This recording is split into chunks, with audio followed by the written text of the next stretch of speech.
Good morning, Pilgrim. There it is. I turned on my mic now, so I'm going to start over again. What a blunderbuss. Anyway, brethren, there are various modes in which the Christian church attempts to worship God. Yeah, and there are many denominations about today who do things in different ways. But anyway, whether it shall be by a book or whether it's extemporaneous or whether it shall be with the sound of music or with joyous voices of men and women, whether the ceremony shall be pompous or whether it's simple, whether it shall be under the consecrated dome or in an ordinary chamber, in a giant cathedral or a little country church, or just in the home. These are matters of secondary moment, for they concern only the body. Well, we're here talking about the soul of worship. We're apt to fall into a mistake and value the services of the Sabbath day for something which God doesn't hold much regard.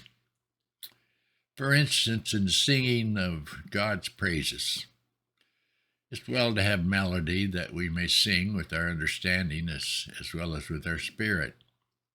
But after all, if any man shall rest satisfied because his voice has been in tune in time in singing the words of the psalm, if he shall think that therefore he has praised God, alas, how mistaken he is.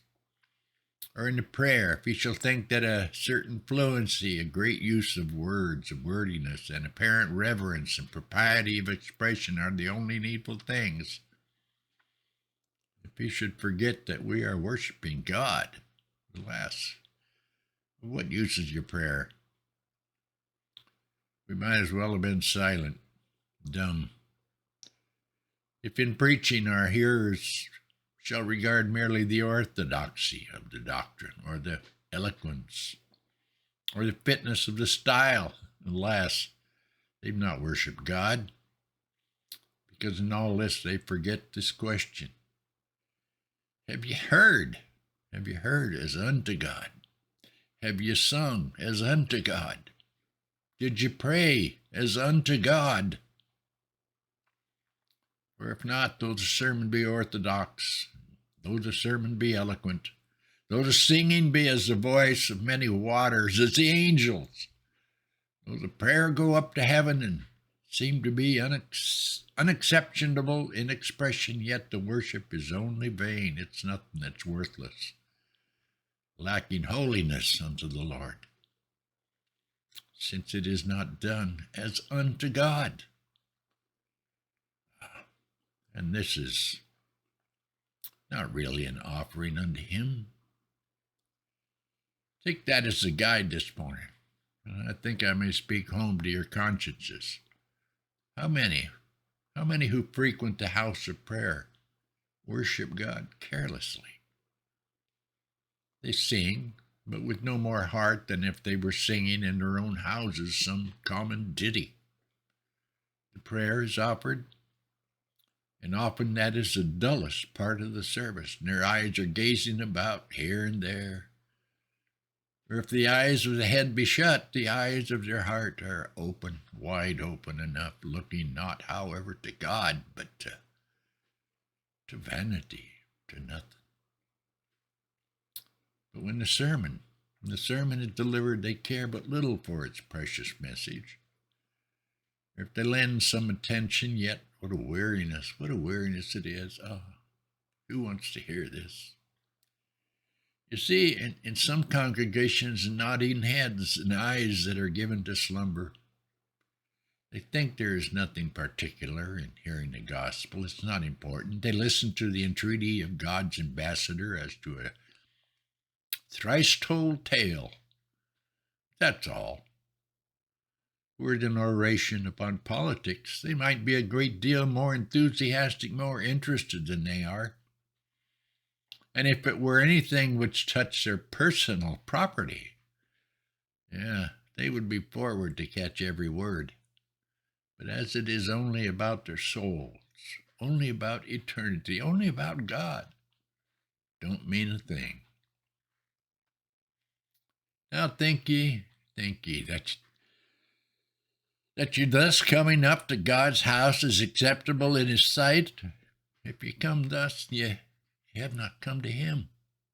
You have not come to worship him. How can ye take this at your hands? What think ye if a courtier who should pretend to be going to honor his king should be nodding before the throne, sleeping in the audience chamber? What think ye if some person should have audience of a king, and while a petition is yet in his hand should be gazing about with a vacant stare, or turning his back upon the throne? Ah, what an insult instead of a homage. Well might the gates of the palace be barred forever against a wretch whose conduct should be thus infamous. Let's take care that we're not satisfied with merely sitting in the pews and taking up the space and maintaining an apparently decorous behavior in God's house, for God abhors the sacrifice where not the heart is found. Zechariah 7, 5-6. Say to all the people of the land and the priest, when you fasted and mourned in the 5th month and in the 7th for these 70 years, was it for me that you fasted? And when you eat, when you drink, do you not eat for yourselves and drink for yourselves? 1 Corinthians 11, 19-20.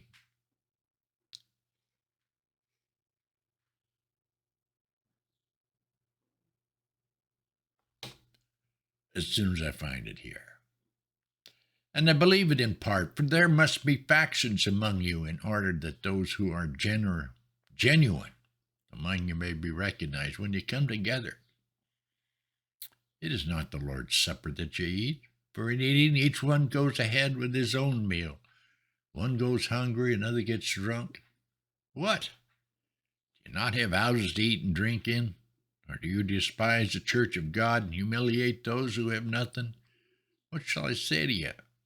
Shall I commend you in this? No, I won't. No, I won't.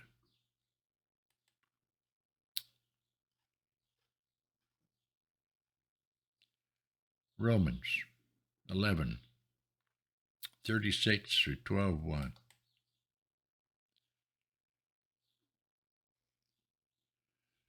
For from him and through him and to him are all things. To him be glory forever. Amen.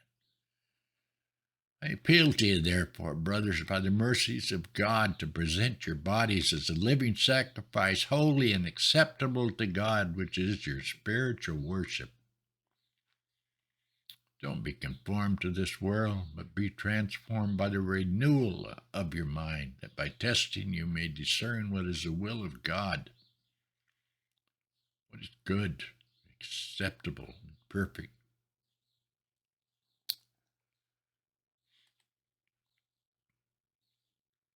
Isaiah 29:13. And the Lord said, because this people draw near with their mouth, honor me with their lips, while their hearts are far from me, and their fear of me is a commandment taught by men. Amos 5:21-23. I despise your feast, and I take no delight in your solemn assemblies. Even though you offer me your burnt offerings and grain offerings, I won't accept them. And the peace offerings of your fattened animals, I will not look upon them. Take away from me the noise of your songs, the melody of your harps. I will not listen. Wow. How do we worship? Do we worship truly from the heart? Do we really love God, or we just put up with this thing. Wow, some things to think about here. We got to look at ourselves quite often, all the time. Think on these things. God bless, Pilgrim.